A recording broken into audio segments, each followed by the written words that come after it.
Recording, requesting each and every student to open your cameras. Okay, turn on your cameras. If it is not so, okay, mind it. See where repercussions will be there. Please turn on your cameras. All of it. Okay. So told you it is very important to attend the class. Okay. Now, out of 66 students, only 27 are here. Now it is 28. Okay, I am not using this opportunity to scold you people, those who present. Okay, but those who not present here. Minimum 50 percentage of attendance also not here. 28, 29, 27, that is the range. Maximum 40. Nearly 22 students are absent. So what I can see here, you people are regularly attending the classes. Those who are absent here now. Okay, some students are there. One day will come, 2 days won't come. Okay, anyway, some are there like that. Please remember, it is important to attend the class regularly. If you are not attending regularly, you will lose the continuity. It will create troubles for you people. Okay, so please make sure you are attending the class regularly. Understand? Okay. So the last session we discussed about the solution viewers and the problem that created with solution viewers to the contractors. Clear? Is that correct? And we started discussion of how German nationalist movement started, related with the formation of or the creation of the Frankfurt Parliament. The Frankfurt Parliament, 831 delegates, and how they formed the government. Okay. And what happened to the government in Frankfurt? That's the last topic. It was the last topic we discussed in the last session. Okay. So we are going to continue. Okay. Here we are, page number 17. Okay. This paragraph completed. Okay. The issue of extending political rights to women was a controversial one within the liberal movement. Okay, so in France, we know that they give rights to men for vote. Okay, not for women. But this created a serious problem in the country there. It became a controversial one. Voting right is only for men but not for the women there. Okay, clear or not? The movement is a liberal movement, which means liberty should provide to everyone, but there is no right to vote for a women. So it's a problem. Okay, large number of women had participated actively over the years. So, want to understand one thing: a large group of women they participated actively over the years. Okay, so this created a serious problem in the country there. Okay, large number of women they participated actively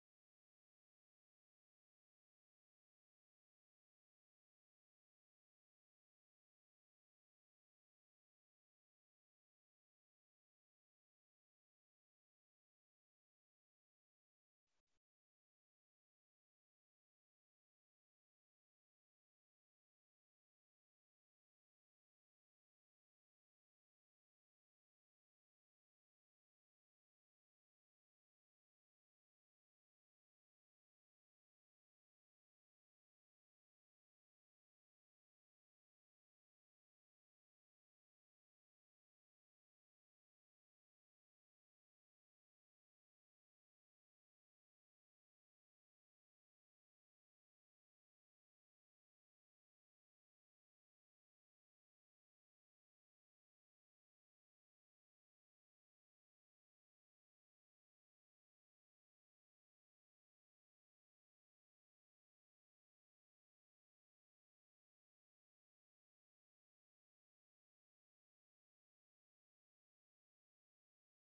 So this word is important for us. So now we are discussing about people, basically women.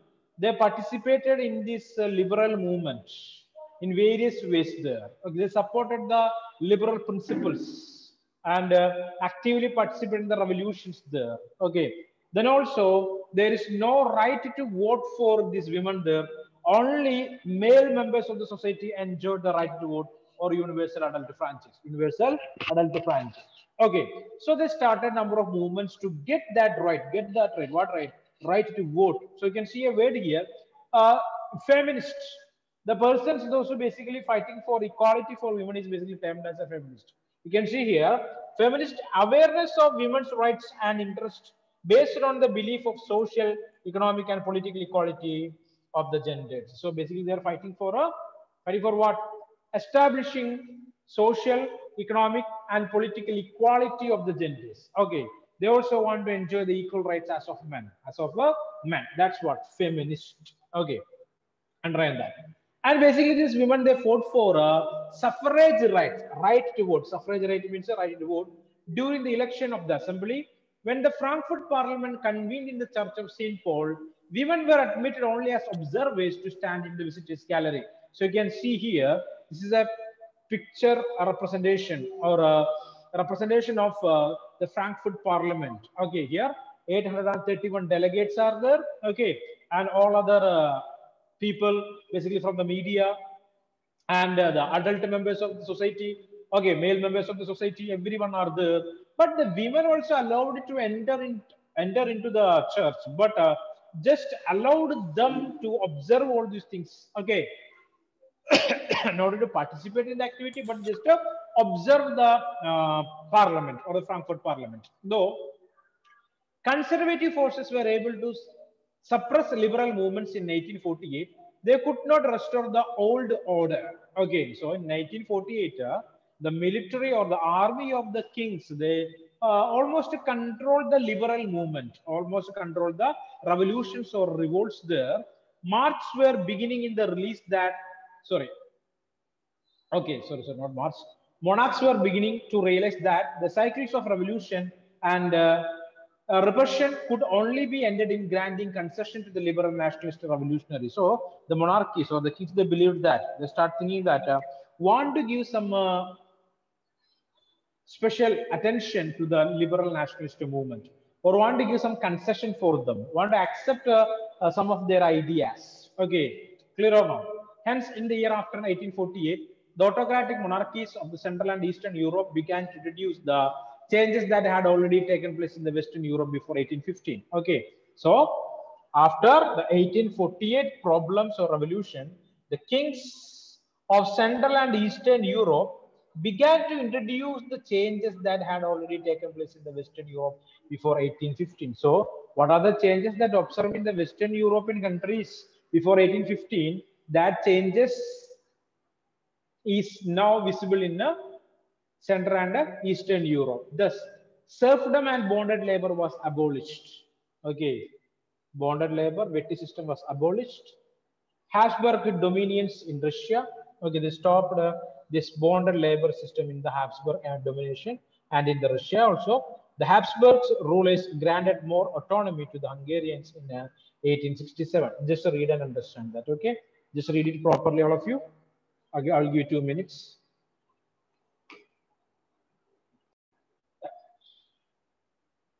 Okay, next one. Now we are going to discuss the most important point of this chapter, or the German unification and the Italian unification. Unification of Germany and the unification of Italy. Okay, you can see here the making of Germany and the making of Italy. Very important questions for the examination. Number of 1 marks also are there from this particular area. First of all, Germany, can the army be the architect of nation? The question is, an army can construct a nation or not? That is the question here. Okay. After 1848, nationalism in Europe moved away from its association with democracy and the revolution. Nationalist sentiment were often mobilized by the conservatives for promoting state power and achieving political domination over Europe. Okay, So 1848 is the year of revolution there. Then we studied that the conservatives changed.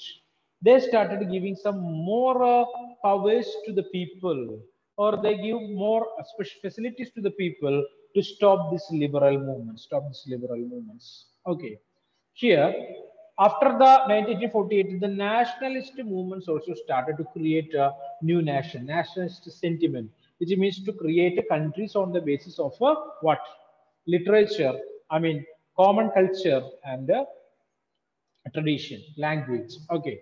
So that were often mobilized by the conservatives for promoting state power and achieving political domination over Europe. So these conservatives started using this nationalist feeling to create new countries there.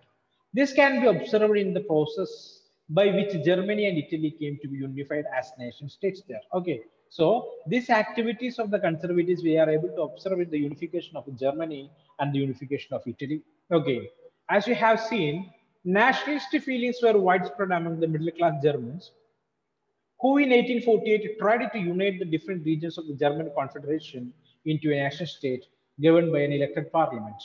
Okay, in 1948, you already observed that the Confederation of the German states they tried to create a new government and a new nation state through the Frankfurt Parliament. Okay, this liberal initiative to nation building was, however, repressed by the campaigned forces of the monarchy and the military supported the large landowners called Junkers of Prussia. Underline that. Okay. So the Frankfurt Parliament was totally suppressed or controlled or basically blocked by a group of monarchy and their military with the help of landowners, large landowners called Junkers of Prussia, Junkers of Germany. Clear? Large landowners are called Junkers. Clear? So Frankfurt Parliament, already the German liberal people, they made a new government, right or not?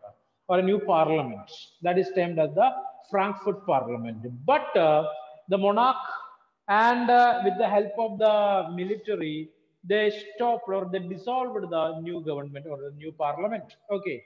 So basically, they got help from the large group of people, land owners, they are basically termed as the Junkers of Prussia. From then on, Prussia took on the leadership of the movement for national unification. So after the fall of the Frankfurt Parliament, okay, what happened? Prussia, the country called Prussia, they take the charge or took the charge or leadership of creating a new nation, new German nation. Okay, its chief minister, underline the name, Otto von Bismarck. Spelling you have to observe here, Otto von Bismarck. Some students will write like this.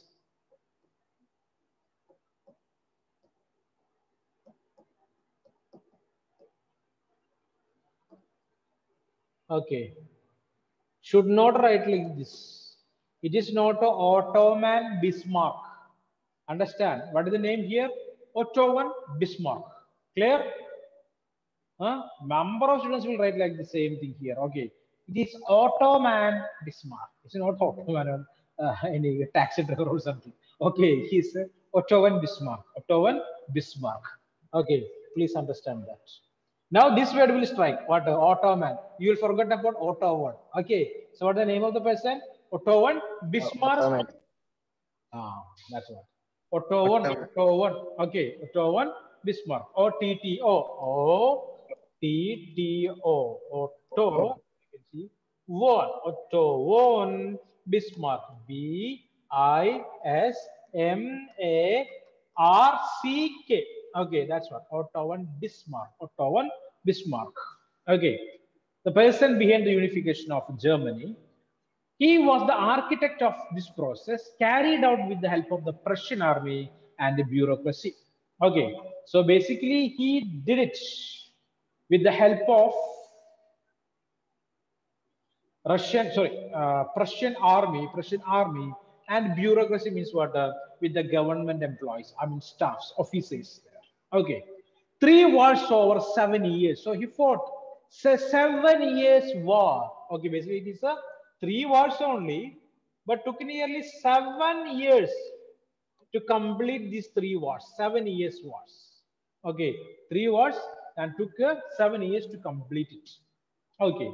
with Austria, and he fought with Austria and against Austria, against Denmark, and against France, and this ended in Prussian victory. I mean, Prussia became victorious and complete the process of unification in the month of January 1871.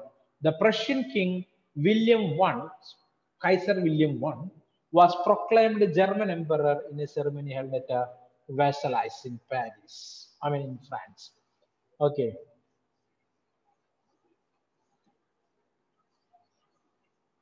Okay, come on.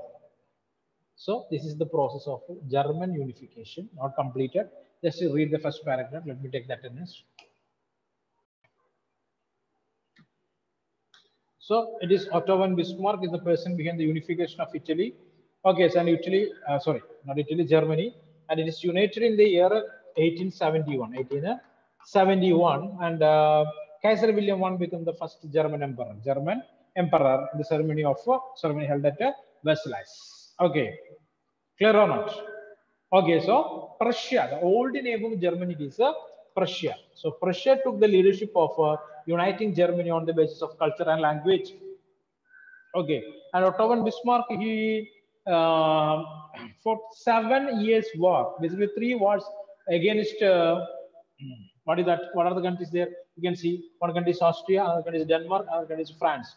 Okay, they fought against these countries and invaded these places and added those places to the German Confederation and created a new country called Germany. On the bitterly cold morning of 18th January 1871, now we are going to discuss about what happened in the day, in that particular day, 18th January 1871. That day, Germany united and a new German Confederation or German country came into existence. An assembly comprising of the princes of the German states, representatives of the army, important Prussian ministers, including the chief minister Otto von Bismarck, gathered in the unheated hall of mirrors in the palace of Versailles, or to proclaim the new German empire headed by Kaiser William I of Prussia. Okay, so that's a winter season. Okay, January, month of January, it's winter. Okay, and all these people, the princes from various German states, okay, and the ministers from the Prussia, and their chief minister Otto von Bismarck, all these people gathered in an unheated hall of mirrors. Okay, it's a palace. Okay, unheated means what? It's a cold, bitterly cold morning. The hall is not heated at all. Okay, so they met there in the palace. Okay, clear? Hall of mirrors in the palace of Versailles. So the hall is named as the Hall of Mirrors, and it's the palace of Versailles. Okay, and what they did here, they declared that the new German Empire headed by Kaiser William I of Prussia, and they declared that Kaiser William I, hereafter Kaiser William I is the Emperor of Germany. That's what the declaration. Okay, clear? So read up to here.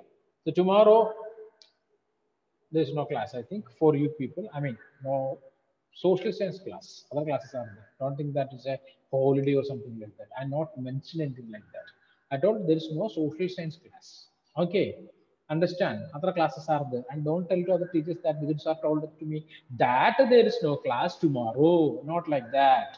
There is no social class tomorrow. Okay. So the next day it is our test day. Clear? Periodic test 2, 5th of August.